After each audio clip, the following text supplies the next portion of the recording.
Hi ಸ್ನೇಹಿತರೆ, ಎಲ್ಲರಿಗೂ ನಮಸ್ಕಾರ. ನೋಡಿ, ಗೃಹಲಕ್ಷ್ಮಿ ಯೋಜನೆಯ ಪ್ರತಿಯೊಂದು ಫಲಾನುಭವಿಗಳ ಬ್ಯಾಂಕ್ ಖಾತೆಗೆ ಸರ್ಕಾರದಿಂದ ಹೊಸ ವರ್ಷದ ಪ್ರಯುಕ್ತ 6,000 ಹಣ ನಿಮ್ಮ ಬ್ಯಾಂಕ್ ಖಾತೆಗೆ ಜಮಾ ಆಗ್ತಾ ಇದೆ. ಸರ್ಕಾರದಿಂದ ಹೇಗೆ ನಿಮ್ಮ ಬ್ಯಾಂಕ್ ಖಾತೆಗೆ 6,000 ಹಣ ಜಮಾ ಮಾಡ್ತಾ ಇದೆ ಅಂತ ನಾನು ನಿಮಗೆ ತಿಳಿಸ್ಕೊಡ್ತೀನಿ. ಅದೇ ರೀತಿ ನಾಳೆ ಶುಕ್ರವಾರ ಜನವರಿ 2ರಂದು ಕರ್ನಾಟಕದ 27 ಜಿಲ್ಲೆಗಳ ಪ್ರತಿಯೊಂದು ಫಲಾನುಭವಿಗಳ ಬ್ಯಾಂಕ್ ಖಾತೆಗೆ ಈ 6,000 ಹಣ ಜಮಾ ಆಗ್ತಾ ಇದೆ. ಹಾಗಾದ್ರೆ ಬನ್ನಿ ಸ್ನೇಹಿತರೆ, ಯಾವ ಜಿಲ್ಲೆಗಳಿಗೆ ಹಣ ಜಮಾ ಆಗ್ತಾ ಇದೆ ಅಂತ ನಾನು ನಿಮಗೆ ತಿಳಿಸ್ಕೊಡ್ತಾ ಇದ್ದೀನಿ. ಅದೇ ರೀತಿ ಈ ಒಂದು 6,000 ಹಣನ ನೀವು ಪಡಿಬೇಕು ಅಂದರೆ ಸರ್ಕಾರ ಗೃಹಲಕ್ಷ್ಮಿ ಯೋಜನೆಯಲ್ಲಿ ಹೊಸ ನಿಯಮಗಳನ್ನ ಜಾರಿಗೆ ತಂದಿದೆ. ಆ ನಿಯಮಗಳು ಏನು ಅಂತ ಕೂಡ ನಾನು ನಿಮಗೆ ತಿಳಿಸ್ಕೊಡ್ತಾ ಇದ್ದೀನಿ. ಅದಕ್ಕಿಂತ ಮೊದಲು ವಿಡಿಯೋ ನೋಡ್ತಾ ಇರುವ ಪ್ರತಿಯೊಬ್ಬರ ಹತ್ರ ಕೂಡ ಒಂದು ಚಿಕ್ಕ ರಿಕ್ವೆಸ್ಟ್ ಇದೆ. ನೀವೇನಾದ್ರೂ ಇನ್ನೂ ಕೂಡ ನನ್ನ ಚಾನಲ್ನ ಸಬ್ಸ್ಕ್ರೈಬ್ ಆಗಿಲ್ಲ ಅಂದರೆ ದಯವಿಟ್ಟು ಪ್ರತಿಯೊಬ್ಬರು ಚಾನಲ್ನ ಸಬ್ಸ್ಕ್ರೈಬ್ ಮಾಡ್ಕೊಳ್ಳಿ, ಹಾಗೆ ವಿಡಿಯೋಗೆ ಒಂದು ಲೈಕ್ನ ಕೊಡಿ. ಹೌದು ಸ್ನೇಹಿತರೆ, ಗೃಹಲಕ್ಷ್ಮಿ ಯೋಜನೆಯ ಪ್ರತಿಯೊಂದು ಫಲಾನುಭವಿಗಳ ಬ್ಯಾಂಕ್ ಖಾತೆಗೆ ಸರ್ಕಾರ ಹೊಸ ವರ್ಷದ ಪ್ರಯುಕ್ತ ನಿಮ್ಮ ಬ್ಯಾಂಕ್ ಖಾತೆಗೆ ಒಟ್ಟು 6,000 ಹಣನ ಜಮಾ ಮಾಡ್ತಾ ಇದೆ. ನಿಮ್ಮ ಬ್ಯಾಂಕ್ ಖಾತೆಗೆ ಹೇಗೆ 6,000 ಹಣ ಜಮಾ ಆಗ್ತಾ ಇದೆ ಅಂದರೆ, ಸರ್ಕಾರದಿಂದ ಪ್ರತಿಯೊಂದು ಫಲಾನುಭವಿಗಳ ಬ್ಯಾಂಕ್ ಖಾತೆಗೆ 24ನೇ ಕಂತು, 25ನೇ ಕಂತು ಹಾಗೂ 26ನೇ ಕಂತಿನ ಹಣನ ಜಮಾ ಮಾಡ್ತಾ ಇದೆ. ಇದರ ಜೊತೆಗೆ ನಿಮ್ಮ ಬ್ಯಾಂಕ್ ಖಾತೆಗೆ 23ನೇ ಕಂತಿನ ಹಣ ಕೂಡ ಪೆಂಡಿಂಗ್ ಇದ್ದರೆ ಪ್ರತಿಯೊಂದು ಫಲಾನುಭವಿಗಳಿಗೆ ಪೆಂಡಿಂಗ್ ಇರುವ ಹಣನ ಕೂಡ ಸರ್ಕಾರ ಜಮಾ ಮಾಡ್ತಾ ಇದೆ. ನಿಮ್ಮ ಬ್ಯಾಂಕ್ ಖಾತೆಗೆ ಸರ್ಕಾರ ಕೊನೆಗೂ ಈ 6,000 ಹಣನ ಜಮಾ ಮಾಡ್ತಾ ಇದೆ.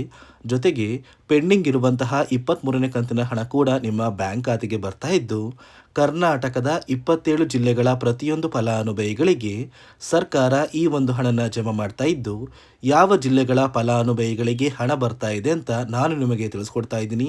ಅದೇ ರೀತಿ ಈ ಒಂದು ಹಣನ ನೀವು ಪಡಿಬೇಕು ಅಂದರೆ ಸರ್ಕಾರ ಗೃಹಲಕ್ಷ್ಮಿ ಯೋಜನೆಯ ಪ್ರತಿಯೊಂದು ಫಲಾನುಭವಿಗಳಿಗೆ 5 ಹೊಸ ನಿಯಮಗಳನ್ನ ಕೂಡ ಜಾರಿಗೆ ತಂದಿದೆ. ಆ ಒಂದು ನಿಯಮಗಳು ಕೂಡ ನಾನು ನಿಮಗೆ ತಿಳಿಸ್ಕೊಡ್ತಾ ಇದ್ದೀನಿ.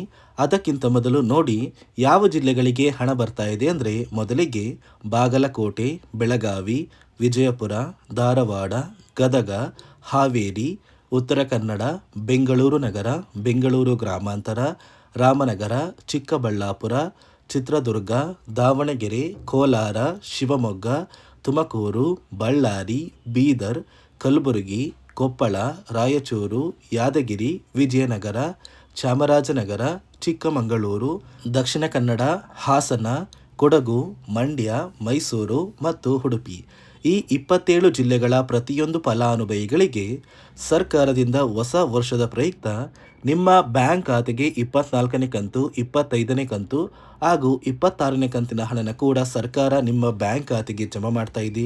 ಸಾಕಷ್ಟು ಫಲಾನುಭವಿಗಳಿಗೆ ಕಳೆದ 1 ತಿಂಗಳಿಂದ ಈ ಹಣಕ್ಕಾಗಿ ವೆಯ್ಟ್ ಮಾಡ್ತಾ ಇದ್ದೀರಾ. ಆದಷ್ಟು ಬೇಗ ಪ್ರತಿಯೊಂದು ಫಲಾನುಭವಿಗಳಿಗೂ ನಿಮ್ಮ ಬ್ಯಾಂಕ್ ಖಾತೆಗೆ ನೇರವಾಗಿ DBT ಮೂಲಕ ಈ ಗೃಹಲಕ್ಷ್ಮಿ ಯೋಜನೆಯ 6,000 ಹಣ ಜಮಾ ಆಗಲಿದೆ. ಅದೇ ರೀತಿ ಸುಮಾರು 1,30,000ಕ್ಕಿಂತ ಅಧಿಕ ಫಲಾನುಭವಿಗಳ ಬ್ಯಾಂಕ್ ಖಾತೆಗೆ ಈ ಬಾರಿ ಸರ್ಕಾರ 24ನೇ ಕಂತು, 25ನೇ ಕಂತು ಹಾಗೂ 26ನೇ ಕಂತಿನ ಹಣನ ಕ್ಯಾನ್ಸಲ್ ಮಾಡಿದೆ. ಈ ಒಂದು ಫಲಾನುಭವಿಗಳಿಗೆ ಯಾವುದೇ ರೀತಿಯ ಗೃಹಲಕ್ಷ್ಮಿ ಯೋಜನೆಯ 2,000 ಹಣನ ಇನ್ನು ಮುಂದೆ ಜಮಾ ಆಗೋದಿಲ್ಲ ಅಂತ ಸಚಿವೆ ಲಕ್ಷ್ಮೀ ಹೆಬ್ಬಾಳ್ಕರ್ ಅವರು ಮಾಹಿತಿನ ಕೊಟ್ಟಿದ್ದು, ಯಾವ ಕಾರಣಕ್ಕೆ ಈ ಫಲಾನುಭವಿಗಳಿಗೆ ಹಣ ಜಮಾ ಆಗ್ತಾ ಇಲ್ಲ ಅಂದರೆ, ಸರ್ಕಾರ ಈ ಹಿಂದೆ ಗೃಹಲಕ್ಷ್ಮಿ ಯೋಜನೆಯಲ್ಲಿ 5 ಹೊಸ ನಿಯಮಗಳನ್ನ ಜಾರಿಗೆ ತಂದರು.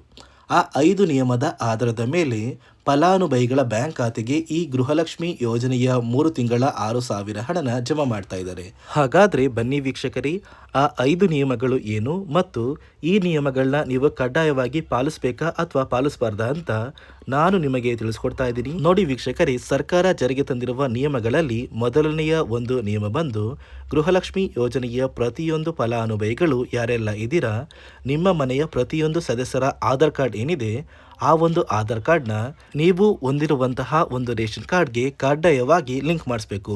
ಈ ಒಂದು ನಿಮ್ಮ ಆಧಾರ್ ಕಾರ್ಡ್ನ ನೀವು ಲಿಂಕ್ ಮಾಡಿಸೋದಕ್ಕೆ ಸರ್ಕಾರ KYC ಅಂತ ಕರೀತಾರೆ. ಸಾಕಷ್ಟು ಫಲಾನುಭವಿಗಳ ಒಂದು ರೇಷನ್ ಕಾರ್ಡಿಗೆ ಇನ್ನ ಕೂಡ KYC ಪೆಂಡಿಂಗ್ ಇದೆ. ಇದೇ ಒಂದು ಕಾರಣಕ್ಕೆ ಸರ್ಕಾರ ಈ ಬಾರಿ ಈ 5 ಹೊಸ ನಿಯಮಗಳನ್ನ ಜಾರಿಗೆ ತಂದಿದೆ.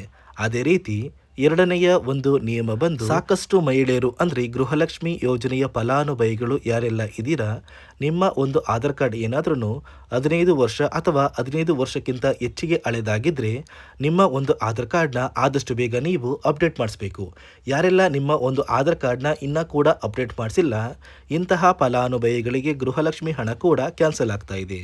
ಅದೇ ರೀತಿ ನೋಡಿ ಸ್ನೇಹಿತರೆ, ಮೂರನೆಯ ಒಂದು ನಿಯಮ ಬಂದು ಈ ಬಾರಿ 3 ತಿಂಗಳ ಗೃಹಲಕ್ಷ್ಮಿ ಯೋಜನೆಯ 6,000 ಹಣನ ಜಮಾ ಮಾಡುವಂತಹ ಸಂದರ್ಭದಲ್ಲಿ ಪ್ರತಿಯೊಂದು ಫಲಾನುಭವಿಗಳು ಸರ್ಕಾರಕ್ಕೆ ಏನಾದ್ರೂ ತೆರಿಗೆನ ಕಟ್ತಾ ಇದ್ದಾರಾ ಅಥವಾ ಇಲ್ವಾ ಅಂತ ಸರ್ಕಾರದ ಅಧಿಕಾರಿಗಳು ಚೆಕ್ ಮಾಡ್ತಾರೆ.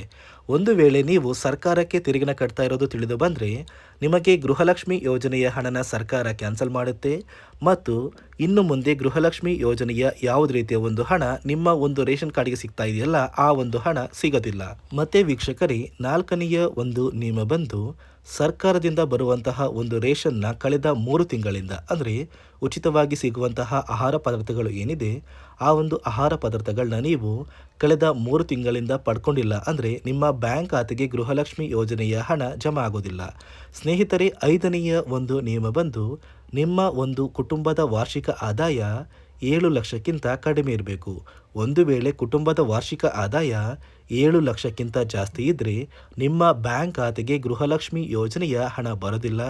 ಈ 5 ನಿಯಮಗಳ ಆಧಾರದ ಮೇಲೆ ಪ್ರತಿಯೊಂದು ಫಲಾನುಭವಿಗಳಿಗೂ ಗೃಹಲಕ್ಷ್ಮಿ ಯೋಜನೆಯ 3 ತಿಂಗಳ ಹಣ ಜಮಾ ಆಗ್ತಾ ಇದೆ. ನಿಮ್ಮ ಬ್ಯಾಂಕ್ ಖಾತೆಗೆ ಜನವರಿ 2 ಶುಕ್ರವಾರದಿಂದ ಸರ್ಕಾರ ಗೃಹಲಕ್ಷ್ಮಿ ಯೋಜನೆಯ ಒಟ್ಟು 3 ತಿಂಗಳ 6,000 ಹಣನ ಕರ್ನಾಟಕದ 27 ಜಿಲ್ಲೆಗಳ ಪ್ರತಿಯೊಂದು ಫಲಾನುಭವಿಗಳ ಬ್ಯಾಂಕ್ ಖಾತೆಗೆ ಜಮಾ ಮಾಡ್ತಾ ಇದ್ದು, ಈ ಬಾರಿ ಗೃಹಲಕ್ಷ್ಮಿ ಯೋಜನೆಯ 3 ತಿಂಗಳ 6,000 ಹಣದ ಜೊತೆಗೆ ರೇಷನ್ ಕಾರ್ಡ್ ಹೊಂದಿರುವ ಪ್ರತಿಯೊಂದು ಕಾರ್ಡ್ದಾರರಿಗೂ ಕೂಡ ಉಚಿತ ಅಕ್ಕಿ ಜೊತೆಗೆ 5 ರೀತಿಯ ಹೊಸ ಆಹಾರ ಧಾನ್ಯಗಳನ್ನ ಜನವರಿ ತಿಂಗಳಿಂದ ಕೊಡ್ತಾ ಇದ್ದು, ಆದಷ್ಟು ಬೇಗ ಪ್ರತಿಯೊಬ್ಬರಿಗೂ ಈ ಸೌಲಭ್ಯಗಳು ಸಿಗುತ್ತೆ ಅಂತ ಹೇಳ್ತಾ, ನಾನು ಕೊಟ್ಟಿರುವಂತಹ ಮಾಹಿತಿ ನಿಮಗೆ ಇಷ್ಟ ಆಗಿದ್ದಲ್ಲಿ ದಯವಿಟ್ಟು ಪ್ರತಿಯೊಬ್ಬರು ನನ್ನ ಚಾನಲ್ನ ಸಬ್ಸ್ಕ್ರೈಬ್ ಮಾಡ್ಕೊಳ್ಳಿ, ಹಾಗೆ ವಿಡಿಯೋಗೆ ಒಂದು ಲೈಕ್ನ ಕೊಡಿ.